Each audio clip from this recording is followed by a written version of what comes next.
20대 국회 하반기 원구성 협상이 조만간 본격화될 것으로 보입니다. 이 원구성 협상에 나선다고 밝혔던 자유한국당, 아직 비상대책위원회 구성을 둘러싸고 내용을 겪고 있는데요. 국회 정상화에도 가장 큰 변수로 떠오르고 있습니다.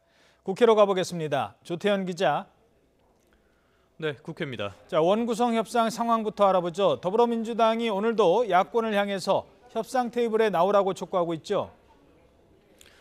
네, 더불어민주당은 야당의 이딴 원구성 협상 참여 의사를 환영하는 분위기입니다. 홍영표 원내대표는 오늘 아침 회의에서 이제 6월 국회가 4일밖에 남지 않은 만큼 내일부터 원구성 협상에 나서자고 야당에 제안했습니다.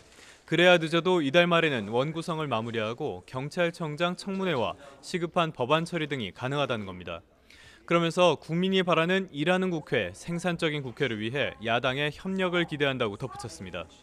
자유한국당 역시 원구성 협상에 참석한다는 방침입니다.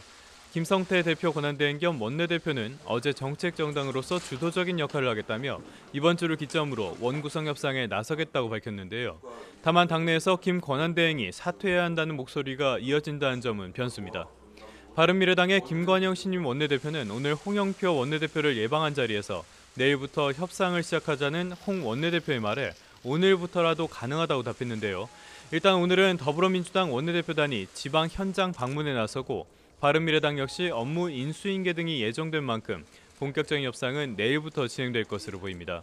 하지만 이 협상 과정이 순탄하진 않을 전망인데요.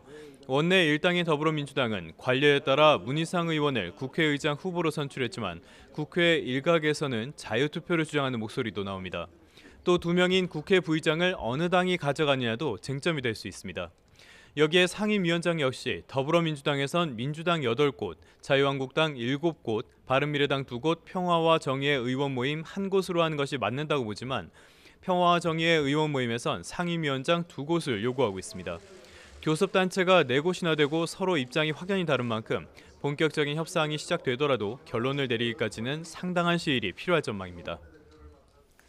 자, 하지만 원구성 협상의 한 축이라고 할 수 있는 자유한국당, 그 내부 혼란이 여전한 것 같아요. 비상대책위원회 구성을 둘러싼 갈등, 오늘도 이어지고 있죠.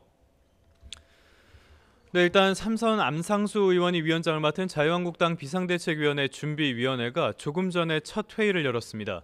당내 일각의 사퇴 요구에 직면한 김성태 대표 권한대행도 참석했는데요. 김 권한대행은 지방선거에서 국민이 마지막으로 둔 회초리에 응답하는 첫발은 혁신 비상대책위원장을 선임하는 것이라며 더불어민주당 비상대책위원회 대표를 역임한 김종인 전 대표보다 더 강한 사람을 모셔 2020년 총선 공천권에도 영향을 미치도록 해야 한다고 강조했습니다. 이어 준비위원회 활동과 결정을 구성원 전부가 수용할 수 있어야 한다며 강행 돌파 의지를 내비쳤습니다. 하지만 당내 혼란은 가라앉지 않는 분위기입니다. 삼선 의원들 오늘 오전에 따로 만났는데요. 비대위 구성과 당 혁신 방안 등에 대한 의견을 나눴습니다. 강석호 의원은 이 모임을 마친 뒤에 기자들과 만나 김성태 권한대행이 오해를 받을 만한 표현을 하고 또 소통이 부족하다는 지적이 나왔다면서도 국회 정상화와 원구성 협상이 중요한 만큼 퇴진 요구는 부당하다는 데 의견을 모았다고 설명했습니다. 어제 일부 중진이 김 권한대행의 사퇴를 요구하는 입장문을 발표했는데요. 이에 대한 반박으로 풀이되는 부분입니다. 또 어제 진행된 초재선 의원 모임에서는 김성태 권한대행이 유임해야 한다는 의견이 다수였는데요. 다만 사퇴를 요구하는 목소리도 적지는 않았던 것으로 전해졌습니다. 김성태 권한대행 사퇴를 촉구하는 중진 입장문에 이름을 올렸던 5선 심재철 의원 오늘 오전에 다시 한번 입장을 발표했습니다. 비대위 준비위원회에서 절차적인 문제가 있다고 주장했는데요. 당원 당규를 보면 비상대책위원장은 전국위원회 의결을 거쳐 당대표 권한대행이 임명하도록 하고 있는데 현재 전국위원회 위원장이 안상수 의원이어서 자신이 선정한 사람을 자신이 의결하는 꼴이 된다고 주장했습니다. 이처럼 각자 이해관계 등에 따라 확연히 다른 목소리를 내놓고 있어 자유한국당의 혼란은 상당 기간 이어질 수밖에 없을 것으로 보입니다. 지금까지 국회에서 YTN 조태현입니다.